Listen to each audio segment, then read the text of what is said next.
बिस्मिल्लाहिर्रहमानिर्रहीम। अल्लाह जे नाले सां शुरू जेको निहायत मेहरबान रहमत वारो आहे। इज़ा अस्समाउ इंफ़तरत, जॾहिं आसमान फाटी पवंदो। व इज़ल कवाकिबु इंतसरत, ऐं जॾहिं तारा किरी पवंदा। व इज़ल बिहारु फुज्जिरत, ऐं जॾहिं समुंड छोड़िया वेंदा। व इज़ल क़ुबूरु बुअसिरत, ऐं जॾहिं क़बरूं खोटियूं वेंदियूं। अलिमत नफ्सुम मा क़द्दमत व अख़रत, ऐं हर साह खे ख़बर पइजी वेंदी जेको उन अॻिते मोकिलियो ऐं जेको पुठियां छॾियो।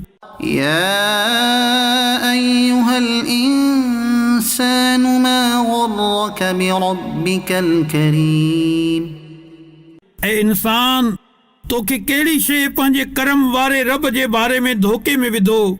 अल्लज़ी ख़लक़क फसव्वाक फ़अदलक, जंहिं तोखे पैदा कयो पोइ दुरुस्त बणायो पोइ विचोलो बणायो। फ़ी अय्यि सूरतिन मा शाअ रक्कबक, जंहिं सूरत में चाहियो तोखे जोड़े छॾियो। कल्ला बल तुकज़्ज़िबून बिद्दीन, हरगिज़ न, बल्कि तव्हां इंसाफ़ थियण खे कूड़ो चओ था।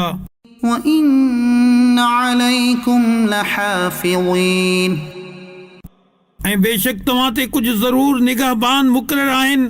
किरामन कातिबीन, मुअज़्ज़ज़ लिखण वारा।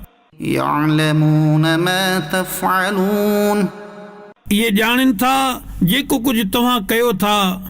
इन्नल अबरार लफ़ी नईम, बेशक नेक माण्हू ज़रूर आराम में वञण वारा आहिनि।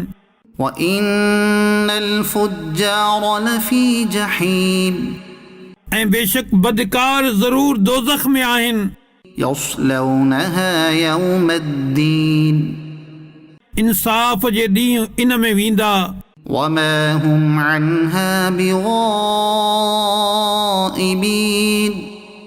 ऐं इन खां किथे लिकी न सघंदा। वमा अदराक मा यौमुद्दीन, ऐं तोखे कहिड़ी ख़बर जो इंसाफ़ जो ॾींहुं कहिड़ो आहे। सुम्म मा अदराक मा यौमुद्दीन, पोइ तोखे कहिड़ी ख़बर त इंसाफ़ जो ॾींहुं कहिड़ो आहे। यौम ला तमलिकु नफ्सुन लिनफ्सिन शैअन वल अम्रु यौमइज़िन लिल्लाह, जंहिं ॾींहुं का जान कंहिं जान जे लाइ को अख़्तियार न रखंदी ऐं समूरो हुकुम उन ॾींहुं अल्लाह जो हूंदो।